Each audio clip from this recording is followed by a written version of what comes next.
예, 어김없이 시간은 지나갑니다. 벌써 금요일이 됐죠. 이번 주 정말 일들이 많았습니다. 여러분 다 기억하시겠지만 수요일에는 총선이 있었습니다. 그리고 그 다음에는 총선 이후에 여러 가지 얘기들이 나왔었는데요. 오늘 바로 금요일이기 때문에 그러한 얘기들을 좀 정리할까 생각을 합니다. 자, 여러분, 이 경쾌한 음악 들으면 제가 항상 드리는 말씀 있죠. 금요일, 그것도 금요일 저녁입니다. 자, 이 금요일 저녁 빛내주실 두 분 모셨습니다. 한 분씩 소개해드리죠. 먼저 최수영 시사평론가 나와 계십니다. 어서 오십시오. 안녕하세요, 최수영입니다. 예, 그리고 메타보이스의 김봉신 이사십니다. 안녕하십니까? 안녕하십니까, 김봉신입니다. 예, 야, 요새 영화 중에 목스박이라는 영화 아세요? 처음 잘 모르겠는데. 아, 정말 이게 나이들 문화적 청구하면은 콘텐츠가 진짜 참 이게 목사 스님 박수무당의 약자 목스박이라는 영화가 있어요. 예, 예. 근데 거의 목스박 수준의 두 분을 모셨습니다. 제 솔직한 얘기로 저도 예측이 틀렸고 우리 프로에 나오신 평론가 분들이 다 틀렸어요. 근데 여기 계신 두 분은 거의 정확하게 의석수를 맞히신 분들입니다. 와, 정말 그분이 오셨던 거예요? 아니 저는 솔직히 김 이사님이 기띔해준 그 로 데이터에 제가 분석을 넣었다니까 거의 맞추긴 했습니다. 제가 예상했던 거는 비례 포함 민주 175, 비례 포함 국힘 105, 그다음에 조국 13, 기타 7로 했는데 거의 뭐 혹시 주머니 무슨 방울 갖고 다니는 거 아니에요? 딸랑딸랑 소리가 흔들고 이제. 아, 근데 대단해요, 두 분. 다 틀렸는데 어떻게 그렇게 맞히셨는지. 근데 어쨌든 이번 선거 우리 잠깐만 그 얘기 한 마디씩 듣고 갑시다. 어떻게 평가하십니까? 이번 총선이요. 네. 전체적으로요. 전체적으로는 저는 그러니까 어떤 시대가 바뀐 건가 이런 생각을 했습니다. 그러니까 저도 생각했을 때 보수 정당이 이게 한 번이 아니지 않습니까? 이게 지금 되게 3분의 1보다 약간 더 먹는 정도인데 이 정도 되면 보수 정치 세력 이렇게 표현했을 때 과반이 안 되는구나. 의석으로 따져서 이렇게 단순 다수제 소선거구제에서 과반을 못하는구나 이런 생각을 하게 됐습니다. 한국에서 독특한 현상일 수 있는데요. 지지하시는 분들이 좀 일부 지역에 좀 많이 쏠려 있기 때문에 그럴 수도 있겠고요. 그래서 이렇게 절반과 멀리 떨어지는 이 결과를 2020년하고 2024년 또 보니까 그럼 이건 뉴 노멀이다. 새로운 시대가 이미 와 있는 거 아닌가. 그래서 2022년은 그게 오히려 좀 이상했던 건가? 뭐 이런 생각을 좀 했습니다. 아니 근데 어쨌든 뭐 그분이 오셨었어요? 예? 그런 건 아니고요. 저는 사실 방송하다가 또 막 뭐 딴소리 하고 이러면 안 돼요. 저는 이제 사실 소회를 한마디 말씀드리면은 더 이상 이제 보수 정당은 총선에서의 강자가 아니에요. 이제는 완전한 도전자 입장. 사실 옛날에 노멀은 저거였었거든요. 선거하면 보수가 이기고 그러니까, 예. 진보가 이기는 게 이변이었죠. 그러니까 실제로 그러니까 말하자면은 국힘 대 그러니까 보수 대 반보수의 구도가 이제는 진보 대 반진보의 구도로 바뀌었어요. 이게 상수가 진보가 됐고 변수가 보수가 된 거죠. 그러니까 이거는 이제 총선에서 그러는데 대선 지형은 조금 다를 수 있지만 최소한 총선 지형에서는 앞으로 국민의힘이 수도권에서의 이제 과반을 기대하기가 이거는 이제 과학적으로도 그렇고 심리적으로도 그렇고 거의 불가능해지지 않았나 싶어요. 어쨌든 뭐 두 분 제가 볼 때 사무실 하나 내도 좋을 것 같아요. 이 정치인들 중심으로 해가지고 전 봐주는 거 있잖아요. 예. 자, 그러면 이번 주 승자 한번 들어보죠. 우리 최수영 평론가님 승자. 저는 김재섭 당선인 꼽았습니다. 도봉이 있잖아요. 네. 지난 6번의 선거에서 7번의 총선거가 있었는데 7번에서 유일하게 2008년도 부동산 광풍이 불고 그때 진보 진영이 투표율이 50% 이하로 떨어졌을 때 신지호 전 의원이 당선된 게 유일해요. 그리고 나머지는 전부 김근태 의원의 부인 인재근 의원이 양분해서 거의 6번을 가까이 가져갔거든요. 그러니까 이거는 이 유권자 지형 자체가 이거는 쏠림 현상이 아주 크죠. 근데 거기서 김재섭 후보가 이겼다는 거. 이거는 제가 보기에 설명이 안 되는 그러니까 복합적인 게 들어간 거예요. 그러니까 아, 4대째 살았대잖아요. 그렇죠. 그러니까 그런 연고성, 예. 그다음에 만삭의 부인과 캠페인을 같이 했던 그런 진실성, 그다음에 민주당의 손님 실수, 후보의 아주 말하자면은 그 여러 가지 역풍들 이런 게 맞물리면서 1000표 차이로 저는 이겼다고 봐요. 그러지 않으면은 사실은 왜 그런 어떤 변수가 개입하지 않았더라면은 사실 승리할 수 없는 구도였는데 이겼다. 이게 그래서 제가 승자로 꼽은 거예요. 지금 잠깐 그분하고 얘기한 거예요? 아니에요? 네. 어떻게 보세요? 이길 사람은 이기는 거죠. 이제 당을 떠나서 그 상대 후보가 준비가 좀 덜 됐던 거는 분명한 것 같고요. 그런 의미에서 좀 이런 생각이 들었습니다. 그러니까 요새 정치하시는 분들이 되게 여기도 뭐 방송인데 방송이나 아니면 뭐 유튜브 특히 유튜브 같은 데서 이제 많이 활동들을 하시는데 제 생각은 자기가 방송과 유튜브는 기본적인 속성이 다릅니다. 예, 네. 죄송합니다. 예, 하여튼 유튜브에 가서 많이 이렇게 좀 뭐라고 해야 될까요? 많이 좀 알려지고 싶어서 이제 어그로 끌기 뭐 이런 것들을 좀 많이 하는데 사실 저는 이번에 도봉갑을 보면서 사실 그 지역에서 차근하지 않으면 이게 어렵구나. 그 지역의 유권자분들을 만나고 하는 것들이 정말 중요하고 준비되지 않은 상태에서 일부 유튜브에서 이제 많이 알려졌다고 해가지고 간다고 이게 되는 일은 아니다. 그런 생각을 하게 됐습니다. 그러니까 쉽게 얘기하면 그냥 내리 꽂으면은 된 이런 게 아니다. 그런 건 아닌 거죠. 자, 그러면 여기서 한 가지 질문. 그 중진들 이 돌려가지고 딴 데 막 이렇게 꽂은 거 이거 실패한 거 아니에요? 실패로 하죠. 제가 그걸 주목해봐야 된다고 얘기했잖아요. 그러니까 중진 재배치 전략이 이번에 국민의힘의 초반 공천 컨셉이었는데 이게 이게 먹히면은 그런 공천 전략이 그건 먹힌 거고 그게 실패한 거면 이건 공천 자체에 대한 문제가 있다고 봤는데 중진 돌려막기에서 유일하게 살아남은 사람이 김태호 하나예요. 조혜진 의원 안 됐고 조혜진 안 됐죠. 서병수 안 됐죠. 의원 안 됐고 수도권에서 돌려막기 하면 박성중 의원 누구 유경준 의원 박진 다 졌잖아요. 이용호 뭐 다 졌잖아요. 네. 그러니까 이거는 국민의힘이 그러니까 새로운 인물을 수혈하기보다는 명망가 있는 사람들을 험지에 보냄으로써 다시 한번 해보자. 유권자들이 받아들이지 않았어요. 냉정하게 따지면은 왜 우리가 당신들을 지지해줘야 하는 본원적 질문에 답이 안 됐던 거예요. 그러니까 쉽게 얘기하면 인지도에 의존한 공천이라는 게 그렇죠. 의미가 없다라는 거죠. 네. 근데 4대 살기는 힘들어요.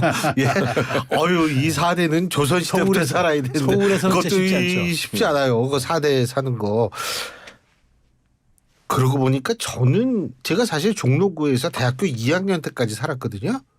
종로구에서 2학년 때 태어나서 2학년 때서 저희 어머니가 종로구에 살았어요. 그러니까 저도 좀 오래 살았네. 출마 준비하십니까? 그럼 종로 한번 생각하시나요? 한번 생각해 볼까요? 지금 이 나이에? 예. 자, 어쨌든 이 김재섭 당선인이 김용태 당선인하고 이제 두 아주 젊으신 분들인데 역할을 해야 되는 거 아니겠어요? 역할을 해야죠.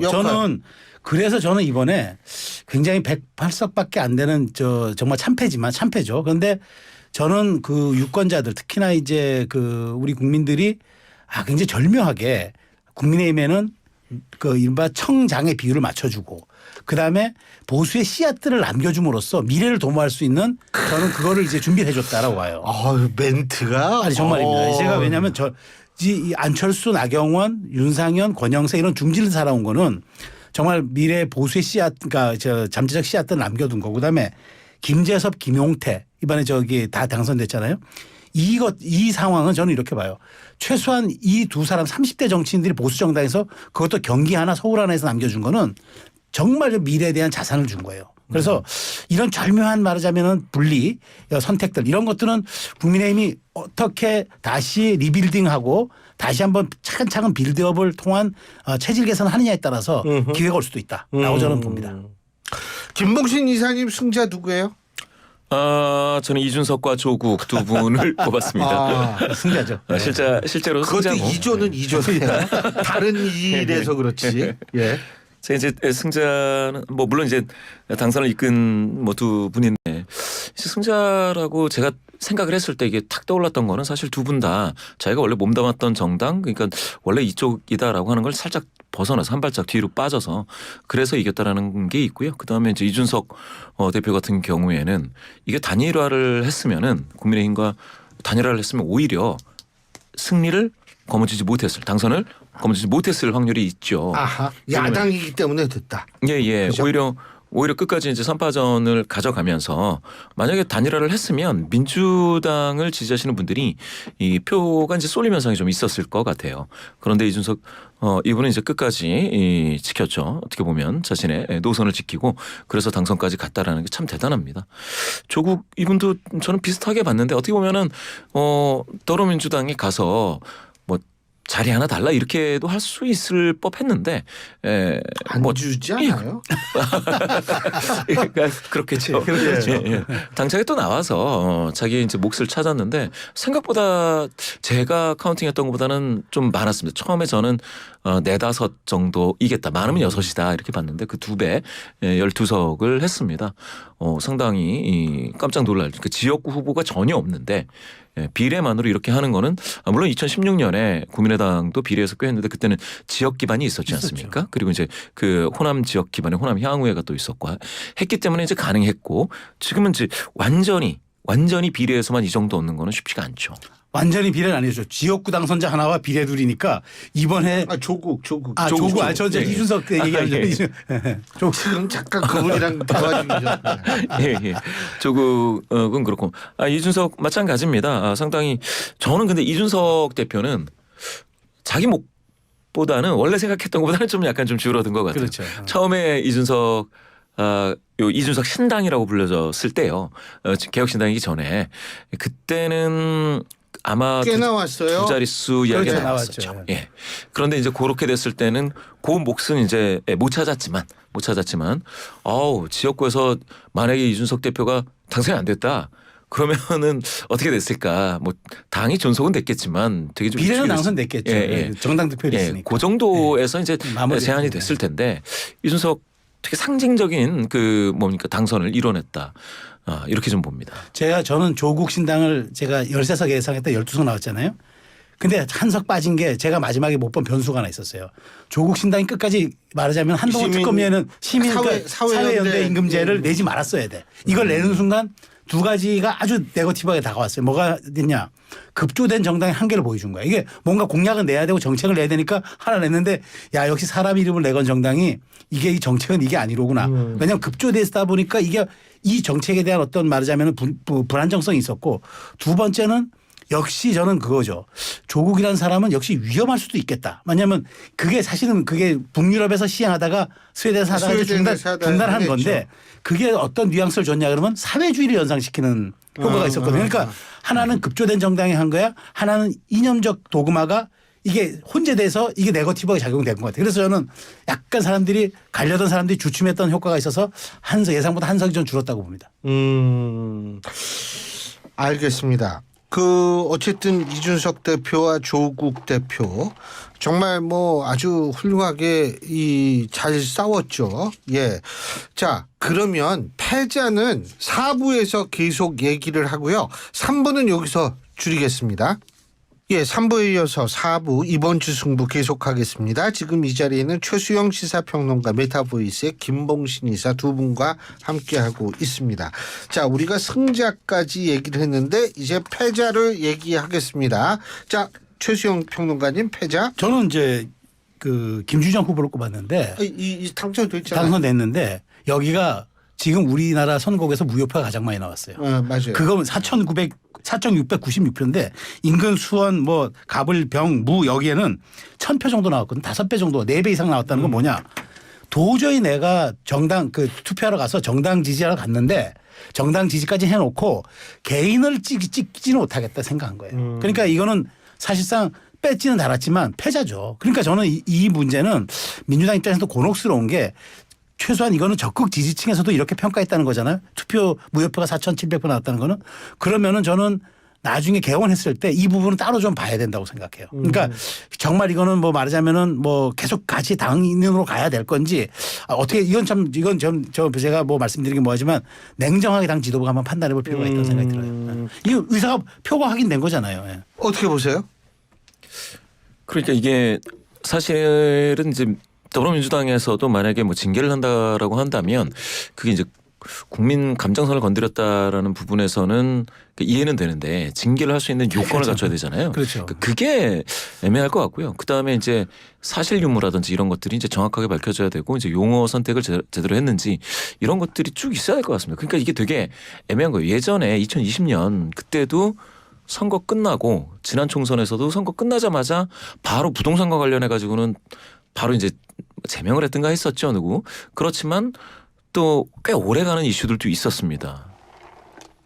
무소속으로 보내는데 뭐 몇 개월, 1년 이상 뭐 그렇게 되는 경우가 있기 때문에 제가 생각했을 때는 아마 방금 말씀하신 것처럼 더불어민주당이 이미지상 조금 뭡니까 이게 영 아니다 싶으면은 뭡니까 당을 좀 나가주십사 이렇게 얘기하는 사람은 있을 수가 있는데 그게 과연 본인이 싫다라고 했을 때 어떻게 할 수 있는 그렇죠. 방법이 있는지 그런 것들은 좀 생각을 해봐야 될 것 같아요. 그러니까 일단 출당시키려면 윤리회부를 그렇죠. 해야 되거든요. 예, 예. 절차가 있는데 그래서 저는 제가 말씀드리기 뭐하다고 한 게 그런 절차적인 과정이 있으니까 그렇게 하는데 그럼에도 불구하고 정무적으로는 고민을 할 수밖에 없는 상황이라는 거죠. 아니 본인은 오늘 그 김어준 씨의 그 유튜브 나와가지고 뭐 이 앞뒤 문맥을 다 잘라서 되게 좀 그렇다라는 말을 한 것으로 알려져 있고 양문석 당선인 같은 경우에도 언론에서 이제 상당히 좀 그래서 자기가 꾹꾹 참느라고 뭐 굉장히 힘들었다라는 식의 언급을 한 것으로 알려지고 있는데 그 앞으로 이 문제가 계속 어떻게 나올까요? 어떻게? 뭐 저는 아니 잠복은 되겠지만 이제 이게 어떤 게 있냐면은 이 어쨌든 이 김준영 후보를 계속 이제 당선인으로 안고 이제 현역 국회의원 가잖아요. 그러면 제가 보기에 이 관련 단체들 있잖아요. 뭐 이화여대라든가 우리 한군이라든가 여기에 그런 유치원연합회 그다음에 유림 예, 그러니까 이 많은 이제 말하자면 영향력 있는 육사 동창회 그러니까 단체들 영향력 있는 단체들이 결국 이 김준혁 후보 그러니까 당선인 때문에 민주당을 비통하는 세력으로 남을 가능성이 높잖아요. 이거는 전체적인 표 확장성을 놓고 보면 민주당이 고민해야 될 지점이라고 그래서 제가 말씀드리는 거죠. 네. 알겠습니다. 그 어쨌든 그 이게 그러니까 참 그 좀 그런 게 예전에는 이 발언 뭐 이런 것들 때문에 굉장히 판이 흔들리는 경우도 있었는데 요번에는 정권 심판론이 하도 세가지고 이 그랬던 것 같다는 생각도 들어요.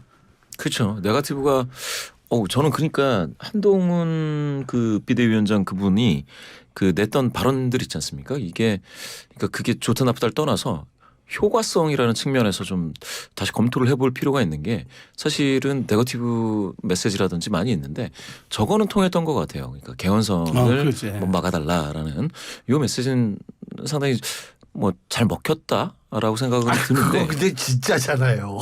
뚜껑 열어보니까 진짜죠. 그 엄살이 아니잖아요. 낙동강 멘트가 그래서 방어된 거예요. 네. 진짜로. 뭐 그랬던 거고 그 세 명의 중진 의원들이 또 뭡니까 기자회견 했잖아요. 네. 그 세 분들은 다 돌아왔지 않습니까? 살아 돌아왔지 않습니까?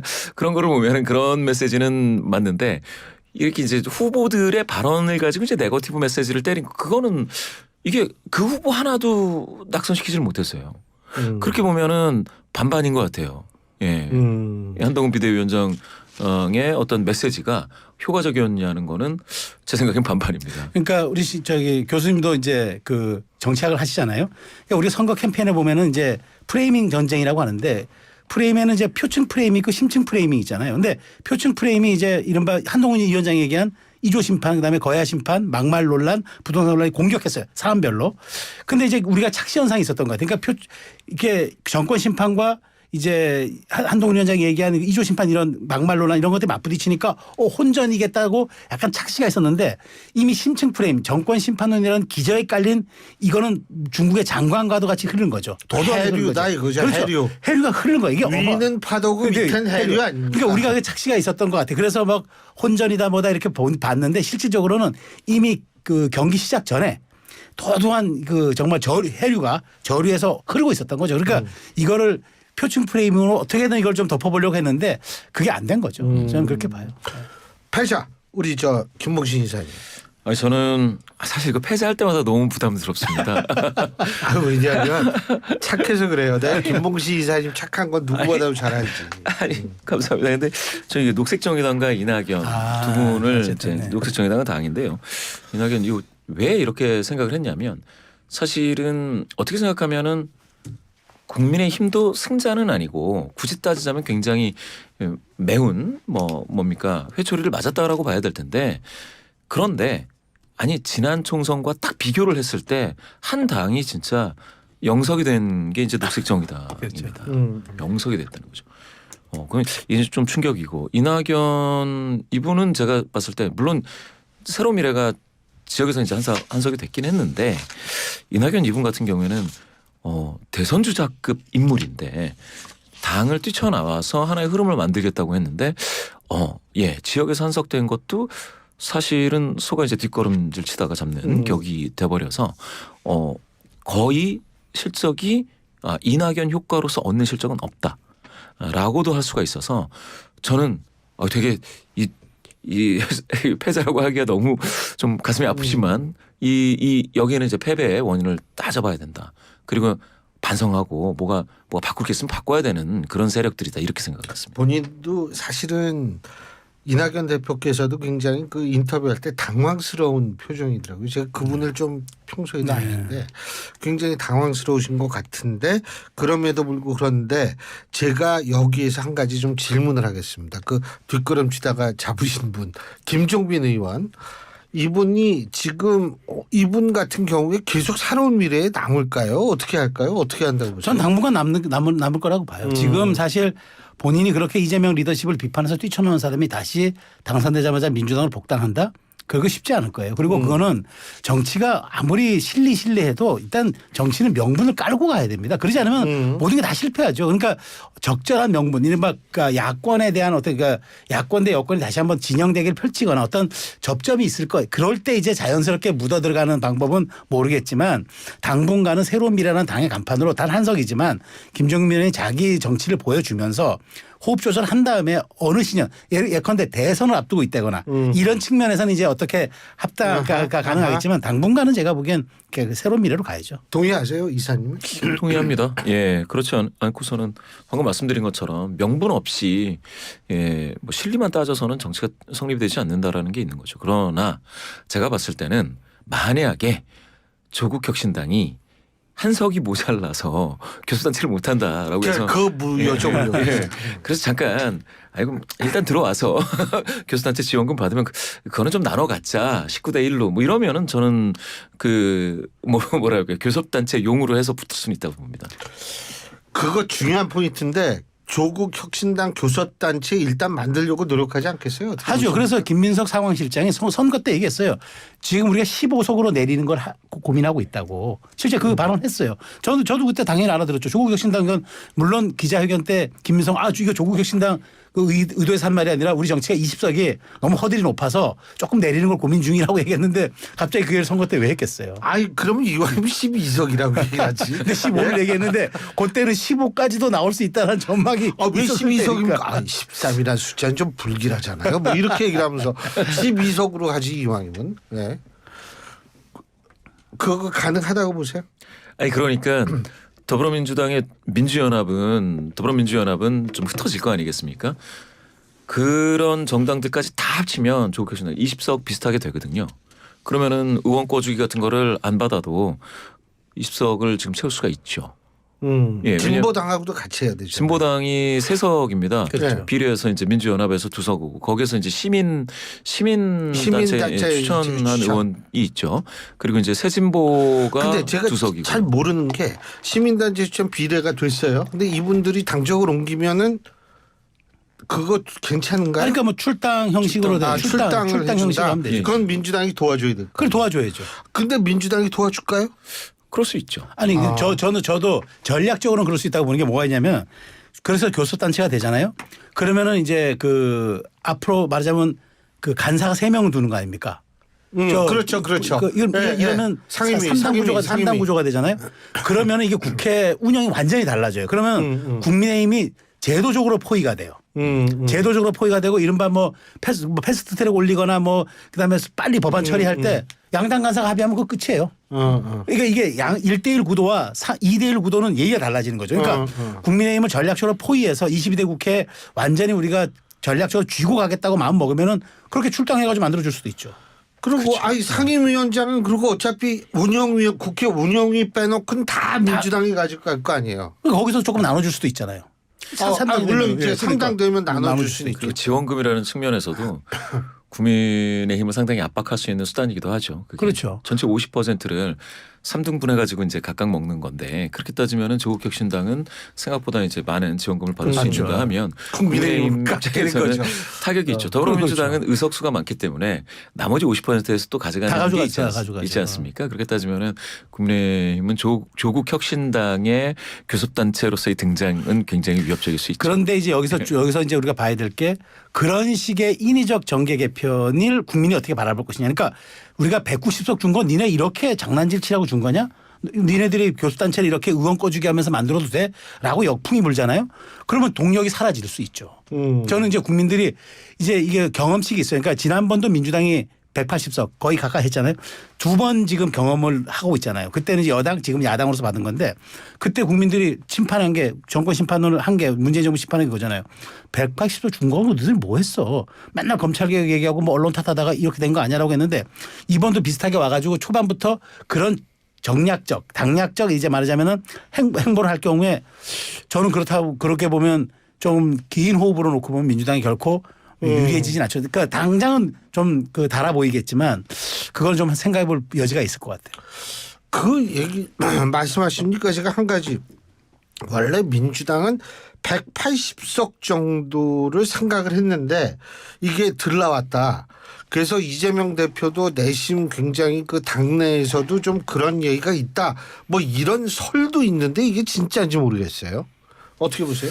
그러니까 저는 이제 이번 총선을 보면서 일부 유튜브라든지 여론조 업체들에서도 너무 이렇게 방방 띄우는 민주당이 잘 된다. 어떤 데서 뭐 200석 넘는다. 뭐 이런 얘기들 뭐 하는 경우가 있었지 않습니까? 이제 그게 가지고 온 역풍도 생각을 해봐야 될 거다. 이런 생각은 있고요. 민주당 중앙당에서 그 말을 곧대로 믿었을까 하는 생각은 있습니다. 그래서 민주당 중앙당에 정말 뭐 유튜버가 이야기하면 일부 유튜버가 200석 범야권 200석 훌쩍 넘고 뭐 민주당은 180석을 또 훌쩍 넘고 이런 식으로 얘기한다고 해가지고 그거를 덥석 그렇게 믿는 사람들인가 하는 데는 좀 부정적이고요. 예, 그래서 그렇게까지는 아니었을 거는 같습니다. 저는 근데 좀 생각이 다른 게 그렇게 했을 수도 있다고 봐요. 왜냐하면 여론조사 꼭 같은 데서는 사실은 이제 그 김어준 씨가 운영하는 거잖아요. 그런데 야당이 거의 뭐 개헌조치선 한다고 막 이렇게 뭐 그 얘기가 나오고 그랬어요. 그리고 이제 그런 착시 현상도 있었겠고 그리고 이제 낙동강 벨트가 무너지면 실질적으로 제가 늘 말씀드리지만 죄송합니다. 괜찮아요. 여당이 승리하는 지형이 이제 73석부터 출발하잖아요. TK, PK 강원을 그러니까 이게 전통 지지층인데 이게 합한 숫자가 73입니다. 그래서 73에서 통상 이제 일당이 되는 과정이 여기서 한 65석 이상을 가져가고 그다음에 충청이 28석인데 여기서 10석 이상 절반 가져가고 비례해서 15석 20석 가져가고 수도권에서 이 122석에서 4분의 1만 가져오면 일당 되는 거예요. 이게 이제 승리 전략인데 민주당에서 이번 낙동강 벨트가 사실 매우 흔들렸거든요. 그래서 여기에서 우리가 절반 하나? 그렇게 되면은 60석 이하가 국민의힘이 60석 이하가 돼서 그다음에 비례하고 충청에서 3분의 1 가져오고 수도권에서 거의 뭐 강남 3구 빼고 못 가져온다면 100석 미만이 돼요.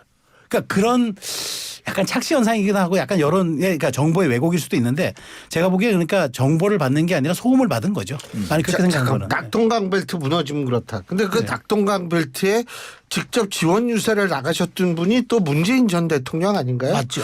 어떻게 평가하십니까? 그래서 이제 사실은 바로 지금 말씀 주신 충청권에서는 그 출구 조사라든지 저는 이제 예측 조사를 한 건데 출구 예측 이런 그렇게 많이 안 틀렸습니다. 그런데 방금 말씀하신 낙동강에서 상당히 많이 틀렸거든요. 그렇죠. 틀린 걸로만 따지면 의석 대비해서요. 많이 틀렸습니다. 그 출구 조사도 마찬가지입니다. 예측 조사도 그렇고. 그 원인을 좀 보면 사실은 개헌선을 막아달라라는 호소, 읍소 그것만으로 따지면 그럼 충청도 똑같이 확 보수 성향이신 분들이 몰려서 이게 또 틀려야 되는데 그거에 비하면 낙동강 벨트가 훨씬 더 많이 그러니까 부산 낙동강 벨트로 좀 떠난 부산도 있는데요. 많이 틀렸어요. 그렇게 따지면 저는 부산, 그러니까 PK만의 어떤 독특한 민주당으로 따지면 캠페인 실패인 거고요. 국민의힘으로 따지면 캠페인 성공한 지점이 뭐가 있다라는 거죠. 그거는 이제 개헌선 지켜달라는 그런 어떤 지도부의 또는 그 중진 의원들이 호소 이거를 넘는 뭔가 있다. 거기에서 근거로 삼는 게 이제 몇 가지가 있는데 그 첫 번째가 방금 말씀 주신 문재인 전 대통령의 등장이라는 게 사실은 이게 일종의 불분율을 깨는 거죠. 예, 전직 대통령이 어느 특정 정당의 편이 되는 이런 것들이 이제 처음인데 거기에서 PK에 있는 보수 성향이신 분들이 굉장히 센 자극을 받았다. 이게 하나가 있고요. 두 번째는 뭐 이재명 대표 피습 이후에 이제 헬기를 타고 서울로 이송되는 그 과정을 그것도 영향이 좀 뭐 생각을 해보니까 아 그거는 참 부산에 좀 자존심이 좀 상했다. 뭐 이렇게 생각하시는 분들도 있었다. 요런 한 두 가지 정도로 이제 요약이 됩니다. 그런데 제가 봤을 때 만약에 헬기 이 문제가 있다면 그거는 저게 있죠. 엑스포 실패라는 거. 그게 이제 원인이 또 됐을 수가 있으니까 그거는 상쇄된다 치고. 상쇄되는 거죠. 그게 상쇄되면 남는 거는 이제 문재인 전 대통령의 어떤 행보와 메시지인데 이게 이제 보수 성향이신 분들을 아주 세게 자극한 거 아니겠느냐. 왜냐하면 전 대통령은 짧은 기간 그러니까 한 20, 30년 전 대통령이 아니고 바로 앞 대통령에 대해서는 평가의 대상이고 그런 회고적인 투표 성향을 자극합니다. 이게 전망적일 수가 없거든요. 전 대통령을 보면서 우리 비전은 이렇구나 이렇게 생각하는 사람 없잖아요. 그렇게 되니까 이게 바로 더불어민주당의 한 대여섯 석 많이 잡으면 대여섯 석 이제 출구 결과 예측 결과 따지면 그렇게 이제 의석을 잃은 그 원인이다 이렇게 보는 거죠. 아니 그 이재명 대표는 아주 그냥 문재인 전 대통령한테 어떻게 얘기도 못하고 그러니까 지금 근데 대신 그 커뮤니티에서 이재명 대표 그 강성 지지층들이 요걸 대신해주고 있잖아요. 그런 거예요. 그렇다고 그러네요. 자 우리 최수영 평론가의 승부처.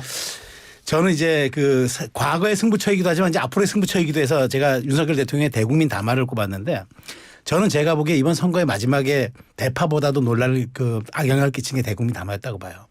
전혀 도움이 안 됐어요. 도움이 안 될 뿐더러 오히려 마이너스가 됐죠. 죄송합니다. 네. 대국민 담화 뭐였죠? 그때 의대정원 관련해가지고 의대정원 50분 동안 51분 정확히 51분 했는데 여권에서조차 이걸 왜 했냐는 얘기가 나왔어요. 정도였으니까. 자 그래서 제가 그건 이제 그 이번 선거에도 그게 승부처였지만 앞으로의 승부처는 왜 또 그게 되느냐.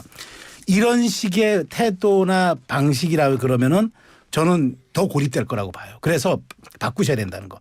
대국민 담화를 이제 또 할 기회가 있을지 없을지 모르겠으나. 아니, 뭐 다음 주 월요일인가 뭐 한다고. 그래서 저는 그 대국민 담화가 아니고 기자회견, 그러니까 뭐 기자회견이든 어떤 뭐 대국민 메시지 형식이겠죠. 뭐 근데 거기에서 뭔가 지금의 대통령 비서실장이 대리 발표한 67자의 글자 말고 조금 더 말하자면 진솔하고 정말 정치에서 태도가 전부는 아니지만 전부처럼 비춰지는 게 태도입니다. 그래서 그런 점들을 완전히 좀 한번 바꿔보는 그런 변화의 모습을 보인다면은 저는 오히려 그게 대통령에게 더 많은 왜냐하면 대통령에게 회초리를 때렸잖아요. 우리 국민들이. 그러니까 동정심도 생기고 아유 그래 이제 우리가 저 북돋아야지 남은 3년 이렇게 가면 되겠어? 라고 할 수 있는 그 모멘텀이 저는 그 또 대국민 담화의 성격을 가진 대통령의 메시지다. 그래서 제가 이걸 승부처로 꼽은 겁니다. 그 굉장히 부정적으로 이렇게 볼 수 있는 요소가 많았죠. 그 50분 동안 대국민 담화. 아니, 그러니까 저는 그게 전부 부정은 아닌데 좀 긍정적인 측면은 노력해서 뭐 2,000명에 대해서 너무 구성했다. 길잖아요, 사실은. 좀 길었죠. 그래서 기니까 마지막에 뭔가 있을 것 같다는 기대를 주잖아요. 그래서 이제 보게 되는데 아니 마지막에 그냥 인사하고 내려가시더라고요. 그래서 결정적으로 제가 생각할 때는 긁어야 될 곳을 정확히 긁어야 되는데 그거는 안심들 하시라. 예, 의료대란은 없다. 그렇죠. 이 얘기가 나와야 되는데 그래서 어떻게든지 좀 달래고 어르고 달래서 하여튼 간에 대화를 하겠다. 이런 말씀을 안 하셨어요. 저는 그래서 이거는 그게 80%를 잘했다 하더라도 파레토의 법칙에 의해서 20% 못하면 기억 남는 건 20이죠. 예. 아니 근데 그 대통령이 50분 담화를 발표하는 경우가 지극히 드물잖아요. 이례적이죠. 뭐 국가 비상사태도 아니고 물론 의료 대란이라는 게 비상사태일 수는 있지만 뭐 예를 들면 외침이 있었다든지 그래서 그런 것도 너무 길다라는 생각은 들었는데 그렇다면 다음 주 월요일인가 뭐 또 뭐 한다 뭘 한번 했을 수 있다고 얘기하는데 네. 저는 그래요. 대통령 저도 제가 청와대 대변인실에서 제가 선임행정관으로서 네, 네. 대통령 메시지를 저도 관리를 했는데 대통령의 메시지는 장편 소설이면 안 됩니다. 시여야 돼요. 압축적이어야 하고 감흥과 울림이 있어야 돼요. 길다고 아름다운 게 아니고 길다고 설득력이 있는 게 아닙니다. 그래서 진짜 흔히 얘기한 대로 그 압축적인 게 국민의 마음을 딱 때릴 때 정말 국민의 어떤 그 마음을 한 곳을 정말 우리가 그 자극해 줄 때 그게 바로 제 설득이고 공감이고 울림이거든요. 그런 측면에서 저는 기대를 합니다. 그래서 좀 이번에 그 국민들이 정말 엄중한 회초리 들은 만큼 좀 변화의 모습이 좀 나오길 기대합니다. 제가 항상 하는 얘기가 있어요. 정치는 설명하는 순간 정치가 아니게 된다는 그렇죠. 거거든요. 근데 이게 자꾸 설명을 들으면 밑도 끝도 없어요. 이게 엄청나게 오래 걸리고 이렇게 되면 그러니까 이런 정책이다. 딱 한마디로 해줘야지 이게 설명을 하면 정치가 행정이 되거든요. 예? 그래서 네, 네. 정치는 그래서 제가 정말 저는 근거적으로 제가 여기는 말이 정치는 사실의 영역이 아니라 인식의 영역입니다. 맞아요. 자, 우리 김봉신 이사님 승부처. 아니 뭐 너무나 당연한 거지만 이제 선거 끝났으니까 물가를 포함해서 이제 민생 문제가 빨리 좀 해결이 됐으면 좋겠고 저는 가장 크게 보는 게 경제 문제가 있을 거고요. 그 다음은 이제 의료 대란 요 두 가지인데 요 뭐 정부가 해결을 해야죠. 뭐 야권도 이제 의석이 많으니까 빨리 좀 해결을 했으면 좋겠습니다. 경제 문제 크게 터질 우려가 있다고 하더라고요. 예, 이거 좀 대비를 좀 잘했으면 좋겠고 의료 대란은 당장 누군가 나서서 좀 아니 했으면 근데 좋겠습니다. 그 의료 대란이요. 예전에 김봉신 이사님 젊으셔가지고 잘 기억 못하시던 2000년에 2000년에 있었어요. 2000년. 그 기억하죠. 아시죠? 아시죠? 전더 젊으신 줄 알아요. 2년 걸렸대요 그게. 예? 네. 그게 2년 걸렸는데 이거는 더 제가 볼 때 문제가 심각한데 이게 쉽게 해결이 될까요? 그래도 응급실을 전전하다가 목숨을 잃는 사태는 맞아요. 없어야죠. 예. 근데 저는 이제 의사들이 이제 사실은 어찌 보면은 그 정부의 입장 밝힐 거 다 밝혔고 할 거 다 했어요. 그래서 저는 이제는 접점을 찾는 일만 남았다고 봅니다. 뭐 의사도 얘기하잖아요. 우리 영명 얘기하는 건 아니다. 우리도 한다는 거 이해하는데 근데 이제 이게 숫자 그러니까 조율을 해야죠. 저는 뭐 정치라는 게 조정의 영역인데 그걸 당연히 조율해야 되지 않겠습니까? 저 민주당도 거기에 있어서는 적극적으로 나서야 되는 거 아닌가 이런 생각도 들거든요. 사실 관망자로서 정치적 이득은 받죠. 개입하지 않음으로써 네. 자기들은 이 갈등에서 완전히 발을 뺀 건데 그런데 정치가 그렇게 하면 안 되잖아요. 이제는 이제 국회가 개원되기 전이니까. 아, 선거도 끝났겠다. 근데 이제는 해야죠. 네. 민주당도 이제 여기 앞장 나와서 안 그렇습니까? 그거? 아니 물론 그렇게 해야 되고요. 당연히 좋은 정책은 같이 해야 되는데 그러려면 저는 아니 뭐 이게 뭐 정치권에서 일부 나온 얘기이기도 한데 저는 대통령이 이제는 야당 대표가 여러 명이지 않습니까? 만나야 돼요. 야당 대표 뭐 조국하고 이준석 사실 그렇게 따지면 이재명 대표가 가장 온건한 것 같아요. 서로 만나서 맞아요. 제일 이재명 대표 제일 온건하더라고. 예. 그 세 분 중에서 예. 만나서 빨리 민생은 좀 처리를 했으면 좋겠습니다.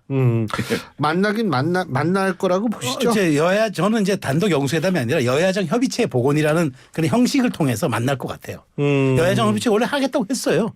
윤석열 대통령 원래 이 정부 들어서 여야정 협의체를 하겠다고 했는데 잘 안 됐죠. 근데 그걸 복원하면 됩니다. 그래서 그 여야 대표들 다 오고 여야정 협의체가 문재인 정권 때도 있었잖아요. 잘 안 됐죠. 근데 그거는 모든 정권들이 얘기하는데 잘 그게 활용이 안 되는 건데 활용하면 될 거 아닙니까? 그렇죠. 네. 저는 뭐 어렵다고 그러니까 정무특임 장관 같은 거를 복원해도 되죠. 그렇죠. 과거에 뭐 이명박 정부 시절에 맞아요. 있었죠. 정무장관. 특임 장관제 부활하면요. 정부조직법 개편하면 되거든요. 야당 당연히 협조하죠. 네. 아이 뭐 복원해야 될 게 많죠. 특별감찰관, 민정수석 이런 것도 사실 있어야 되고. 예, 오늘 두 분 말씀 여기까지 듣겠습니다. 고맙습니다. 감사합니다. 지금까지 최수영 시사평론가 메타보이스의 김봉신 이사 두 분과 함께했습니다.